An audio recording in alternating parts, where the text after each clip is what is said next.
अरे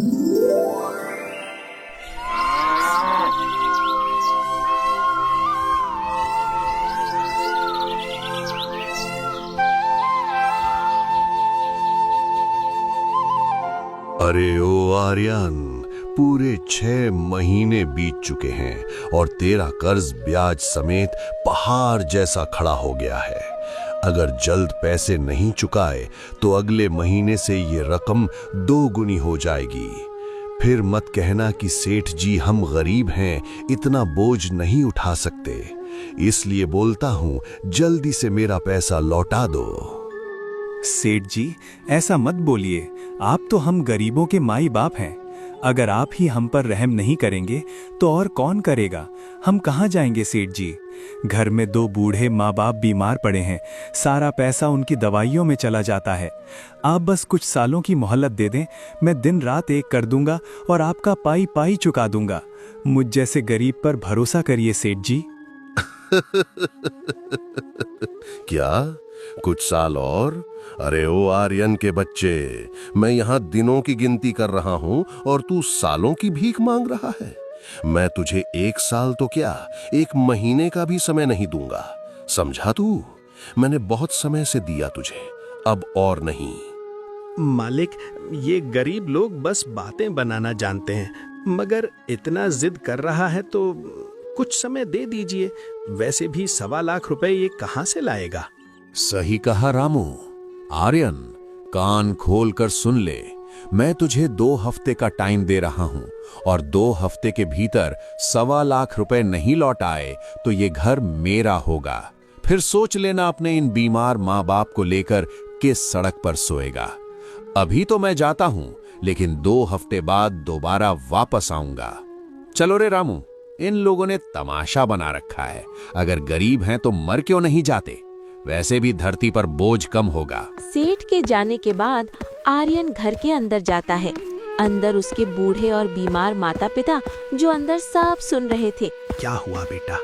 क्या सेठ जी फिर से पैसों के लिए आए थे? देखो बेटा, वो बड़े लोग हैं, उनके सामने हमेशा हाथ जोड़कर और मीठा बोलकर ही बात करना, ताकि वो हम पर और जुल्म ना ढाएं। हमारे पास अभी पैसे नहीं हैं, इसलिए हमें उनकी कड़वी बातें चुपचाप सुननी होंगी। कहाँ वो अमीर लोग, हम ठहरे गरीब। हाँ पिताजी, आप बिल्कुल ठीक कह रहे हैं। सेठ जी आए जरूर थे, लेकिन मैंने उनसे विनती की और उन्होंने मुझे थोड़ा और समय दे दिया है। आप चिंता मत कीजिए, सब ठीक हो जाएगा। आर्यन ने अपने पिता से झूठ तो बोल दिया, लेकिन उसका दिल बैठा जा रहा था। उसे पता था कि 2 हफ्ते में 1.25 लाख का इंतजाम करना किसी चमत्कार से कम नहीं होगा। उधर धनराज सेठ अपने घर पहुंचकर रामू के साथ अपनी अगली साजिश रच रहा था। देखा रामू, जाल कैसा बिछाई जाती है। मुझे आज भी याद है जब उस आर्यन के पास एक बहुत ही उपजाऊ जमीन का टुकड़ा है। मैं कितनी बार उसके पास गया कि वो जमीन मुझे बेच दे, लेकिन उसने बड़े घमंड से मना कर दिया था। हाँ मालिक, वो दिन मुझे भी याद है। उसने कहा था कि मर जाएगा पर जमीन नहीं देगा। बस उसी दिन मैंने कसम खाई थी कि इसे सड़क पर ला दूंगा। मैंने ही चाल चलकर उसकी बहन की शादी अपने एक खास आदमी से करवाई और उसे 1.25 लाख के कर्ज के नीचे दबा दिया। आखिरकार वो गरीब 1.25 लाख कहां से लाएगा? अब 2 हफ्ते बाद वो जमीन और उसका घर दोनों मेरा होगा और उसे लात मारकर गांव से बाहर निकालूंगा। अब क्या आर्यन 2 हफ्ते में 1.25 लाख रुपए का इंतजाम कर पाएगा या धनराज सेठ अपनी साजिश में कामयाब हो जाएगा? 2 हफ्ते बाद जो हुआ वो दिल दहला देने वाला था। समय का पहिया चला और 2 हफ्ते बीत गए और वो दिन आ ही गया। अरे ओ आर्यन, आज 2 हफ्ते पूरे हो चुके हैं। मेरा पैसा निकाल, वरना तू अच्छी तरह जानता है कि अब मैं क्या करने वाला हूँ। मालिक, माई बाप, हम पर रहम करें। आप तो जानते हैं कि हम गरीब हैं। इतनी बड़ी रकम इतनी जल्दी जुटाना मेरे बस में नहीं था। घर की हालत भी बहुत खराब है। अगर आप हमें बेदखल कर देंगे तो मेरे बीमार माता पिता इस उम्र में कहाँ भटकेंगे? कम से कम उन पर तो तरस खाइए सेठ जी। नहीं आर्यन, मैं तुझे 1 मिनट का भी समय नहीं दूंगा। तुझे वो दिन याद है जब मैं जमीन मांगने आया था और तूने घमंड दिखाया था? अब वो घमंड कहाँ गया? रामू, सामान बाहर फेंको और इन तीनों को धक्के मारकर निकालो। जी मालिक, अभी लीजिए, मैं सबको बाहर फेंकता हूँ। रामू अंदर जाता है जहां आर्यन के बूढ़े माता पिता बीमार पड़े थे। ए बुढ़े, चल बाहर निकल यहाँ से। बेटा आर्यन, ये क्या हो रहा है? तूने तो कहा था कि सेठ जी ने समय दे दिया है। हे भगवान, इस बुढ़ापे में हम कहाँ जाएंगे? हमें तो ठीक से खड़ा भी नहीं हुआ जाता। आर्यन बेटा, तू कुछ करता क्यों नहीं? आर्यन भी करता तो क्या करता, निर्दयी सेठ ने एक न सुनी। आर्यन और उसके बूढ़ी माता पिता को उनके ही घर से बेदखल कर दिया। गांव वालों ने देखा पर सेठ के डर से कोई आगे नहीं आया। आर्यन अपने माता पिता को लेकर जंगल की ओर चल दिया। वहां उसने घास फूस और लकड़ियों से एक छोटी सी कुटिया बनाई, पर असली मुसीबत तो अब शुरू हुई थी। मैंने घर तो बना लिया, पर माँ बाप के लिए दवा और भोजन कहाँ से लाऊंगा? जेब में एक फूटी कौड़ी भी नहीं है। हे ईश्वर, क्या गरीबी ही सबसे बड़ा पाप है? हमने कौन सा पाप किया था जो तू आज उसका इतना बड़ा सजा दे रहा है? 2 दिन बीत गई। भूखे पेट और ठंड की वजह से आर्यन के माता पिता की तबीयत और बिगड़ गई। कुटिया के एक कोने में उसके पिता अंतिम सांसें गिन रहे थे।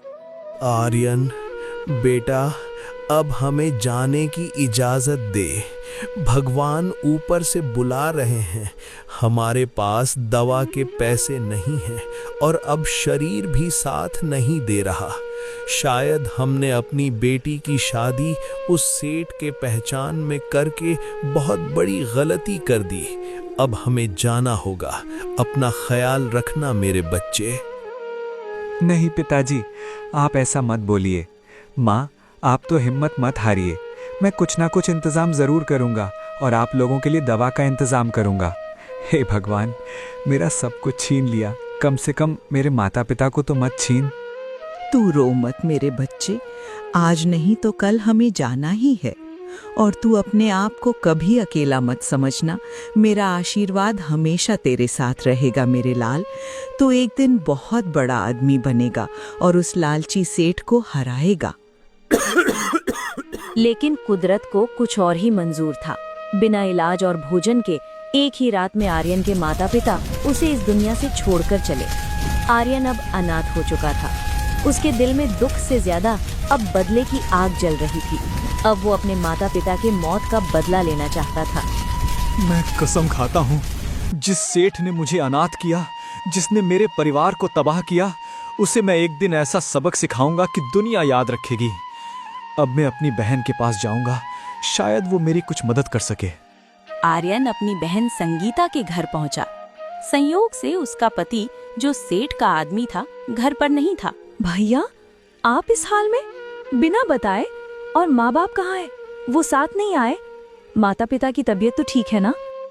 संगीता, मेरी बहन, मुझे माफ कर दो।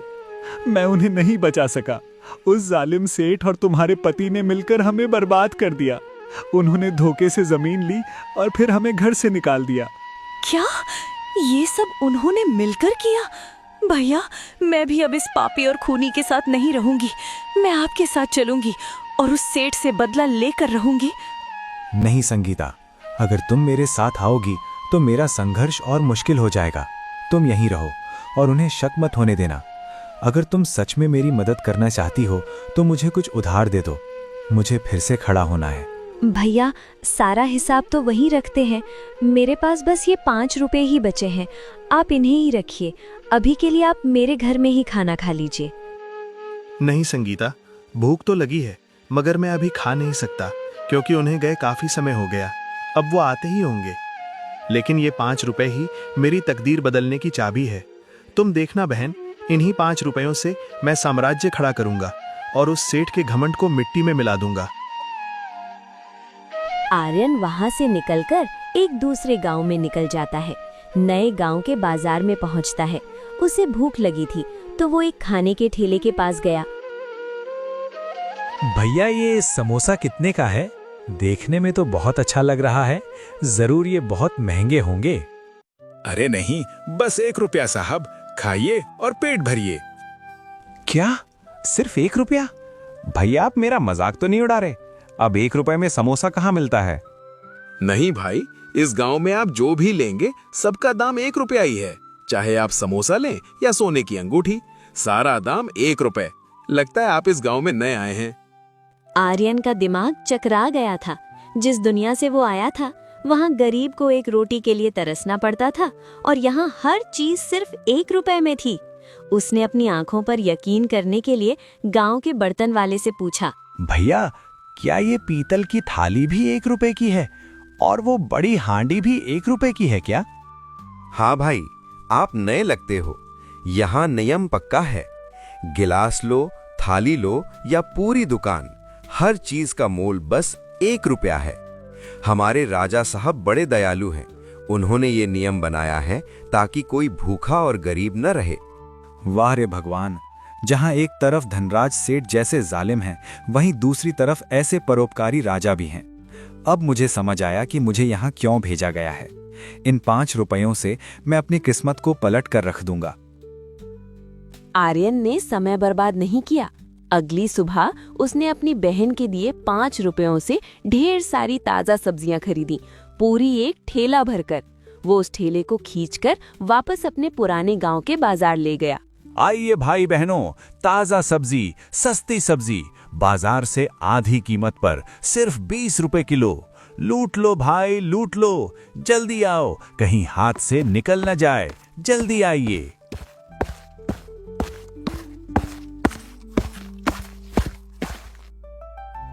अरे ये तो आर्यन है। तू इतना सस्ता कैसे बेच रहा है? पूरे बाजार में 40 रुपए किलो है और तुम 20 रुपए किलो दे रहे हो। बस आप लोगों की सेवा करनी है काका। लीजिए, ताजा पालक और टमाटर ले जाइए, बिल्कुल ताजा सब्जी है। शाम होते होते आर्यन की पूरी सब्जी बिक गई। ये सिलसिला रोज करने लगा। अब वो एक अच्छा सा घर बनवाया, मगर खुशी ज्यादा दिन तक नहीं टिकी। खबर सेठ तक पहुंची। मालिक, गजब हो गया। वो भिखारी आर्यन तो अब हमसे भी बड़ा घर बना लिया है। सुना है उसके पास नोटों की गड्डियां हैं। आखिर ये चमत्कार हुआ कैसे और इतने कम समय में? चमत्कार नहीं रामू, कोई काला धंधा होगा। पर मुझे पता चला है कि वो पास के एक अनजान गांव से सामान लाता है, जहां हर चीज 1 रुपए में मिलती है। अगर वो कल का लड़का अमीर बन सकता है तो सोच, अगर मैं वहां से सारा माल उठा लूं तो मैं तो पूरी दुनिया का मालिक बन जाऊंगा। मालिक, आपकी बुद्धि का तो कोई जवाब नहीं। हम वहां अपना ट्रक भेजते हैं और पूरा सामान उठा लेंगे। हाँ, कल ही अपने आदमियों को भेजो। वहां की सारी सब्जी, सारा अनाज खरीद लो। जब वहां कुछ नहीं बचेगा तो लोग हमसे ऊंचे दाम पर खरीदेंगे और भीड़ उस आर्यन का बच्चा क्या बेचेगा। सेठ के आदमियों ने पूरे बाजार के सब्जियों और सामानों को खरीद लिया। अब उस गांव में खाने को कुछ नहीं बचा और ये खबर राजा तक पहुंची। महाराज, अनर्थ हो गया। पड़ोस के गांव का एक लालची सेठ हमारे नियम का फायदा उठा रहा है। उसने गांव का सारा राशन ऊंचे दाम पर बेचने के लिए जब्त कर लिया है। हमारे लोग भूखे मर रहे हैं। क्या? हमारे परोपकार का ऐसा अपमान? उस सेठ को ये नहीं पता कि ये नियम केवल जरूरतमंदों के लिए था, लुटेरों के लिए नहीं। सैनिकों, जाओ और उस जालिम धनराज सेठ को पकड़कर हमारे सामने पेश करो। धनराज सेठ को घसीटते हुए राजा के दरबार में लाया गया। वहां पहले से ही आर्यन खड़ा था, जो अब राजा का खास सलाहकार बन चुका था। महाराज, मुझे माफ कर दीजिए। मैं तो बस व्यापार कर रहा था। 1 रुपए में इतना सारा सामान मिल रहा था तो मैंने ले लिया।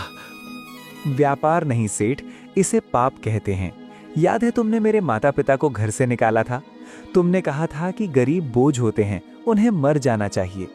आज देखो, तुम उसी गरीबी के जाल में खुद फंस गए हो। सेठ, तुम्हारी सजा ये है कि तुम्हारी सारी संपत्ति जब्त की जाती है और तुम्हें 10 साल काल कोठरी में रहना होगा। तुम्हारा सारा धन उन गरीबों में बांटा जाएगा जिन्हें तुमने सताया है। इस तरह आर्यन ने अपनी बुद्धि और धैर्य से न केवल अपना खोया हुआ सम्मान वापस पाया, बल्कि उस जालिम सेठ का अंत भी किया।